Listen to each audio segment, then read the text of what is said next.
Well, I'd like to say that I can't believe what's happening on the world right now, but having studied the stars of 2026 for a while now, I'm saying instead, I'm not surprised. Yesterday, the United States, along with Israel, declared war on Iran, and we have had a series of cosmic events building up to this turning point in history.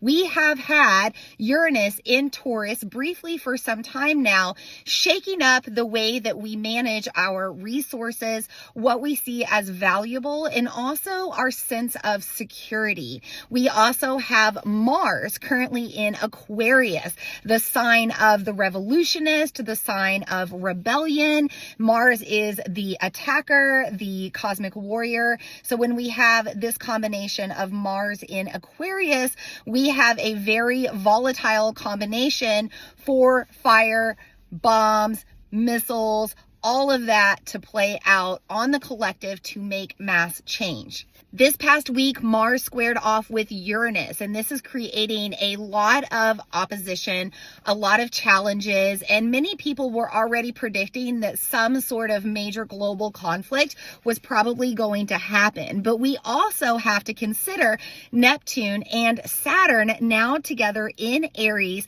and having formed a 9,000-year-old conjunction at 0 degrees Aries. This is the world access point. This is ultimate ending, brand new beginnings, and we have no idea how this has played out in the past, but we do know that Neptune in Aries and Saturn in Aries individually have held times of war. So combined, the chances of us having some sort of war on the collective were pretty high. What I'm really geeking out about is the last time that Neptune and Saturn were together was in 1989. So they do come together about 36 to 37 years, but this particular conjunction at 0 degrees Aries hadn't happened for 9,000 years. So the last time Neptune and Saturn came together, they were in Capricorn, the sign of structure, government, rulemaking, laws. And at the time of Neptune and Saturn together in 1989, we had the end of the Cold War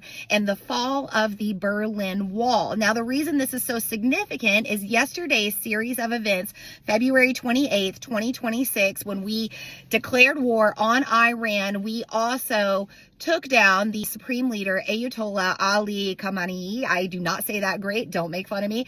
But we took down that leader. And guess when he went into rule?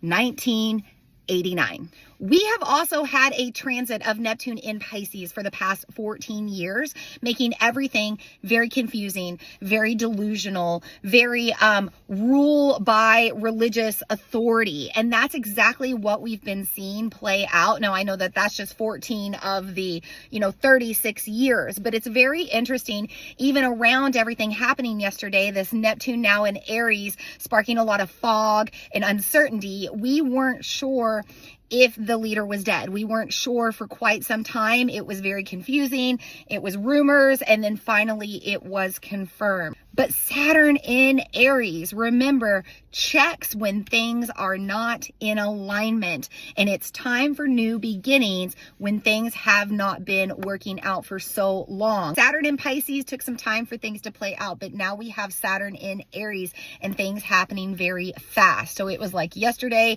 we declared war. By the end of the day, Supreme Leader was dead. Yes, there are still strikes going on. Mars and Uranus are still squaring a little bit, but there is going to probably be some resolution from here. At least I hope so. So what do you think? Are you aware that the last time we had Saturn and Neptune together, it was in a time of government fall and change, and now we're having it happen again? So who says astrology isn't real? Pretty interesting how we're having this Neptune, Saturn, deja vu come around, where again we're having the fall of a leader, the restructuring of a government, major changes that are going to impact the entire globe. Let's just hope with Saturn and Aries that things are over and done with very fast, and that we can just move on from here with more peaceful energy overall.